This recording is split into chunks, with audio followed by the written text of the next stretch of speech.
Visakhapatnam steel ప్లాంట్లో steel melting షాపులో జరిగిన ఈ ప్రమాదంలో ఇప్పటికే దాదాపుగా 9 మంది చనిపోయిన పరిస్థితుల మధ్య హాస్పిటల్లో వైద్యం చేయించుకుంటా ఉన్నారు మరో 5 మంది.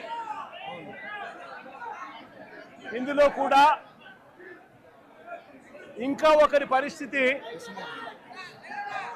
చాలా విషమంగా ఉన్న పరిస్థితుల మధ్య దాదాపుగా 95% బర్న్స్తో ఇంకా ఒక అన్న ట్రీట్మెంట్ చేయించుకుంటా ఉన్నాడు. అంటే దాదాపుగా 9 మంది చనిపోయిన ఈ పరిస్థితుల మధ్య ఈరోజు ఇక్కడ ఇలాంటి తరుణంలో మాట్లాడవలసి వస్తూ ఉంది. ఇవాళ నేను కొన్ని సూటిగా ప్రశ్నలు అడుగుతా ఉన్నా. మానవత్వం ఏమాత్రం ఉన్నా కూడా రాష్ట్ర ప్రభుత్వాన్ని, కేంద్ర ప్రభుత్వం కూడా కేంద్ర ప్రభుత్వం మీద ఒత్తిడి కూడా తీసుకొని వచ్చి మంచి జరిగించమని చెప్పి రాష్ట్ర ప్రభుత్వాన్ని కూడా గట్టిగా కోరుతా ఉన్న పరిస్థితులు. ఈరోజు అందరం కూడా ఆలోచన చేయాలి.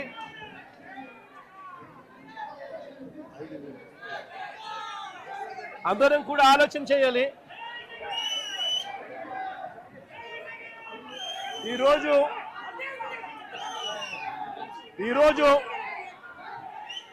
స్టీల్ ప్లాంట్లో కార్మికులు ఎలా బ్రతుకుతా ఉన్నారు, కార్మికులకు మంచి జరుగుతా ఉందా లేదా అన్నది ప్రతి ఒక్కరూ కూడా ఆలోచన చేయాల్సిన అవసరం. 2024 వైఎస్ఆర్సీపీ ప్రభుత్వం ఉన్నంత వరకు కార్మికులు, స్టీల్ ప్లాంట్ ఎంప్లాయీస్ ఎలా బ్రతికే వాళ్ళు, ఇప్పుడు చంద్రబాబు నాయుడు గారు ప్రభుత్వం వచ్చిన తర్వాత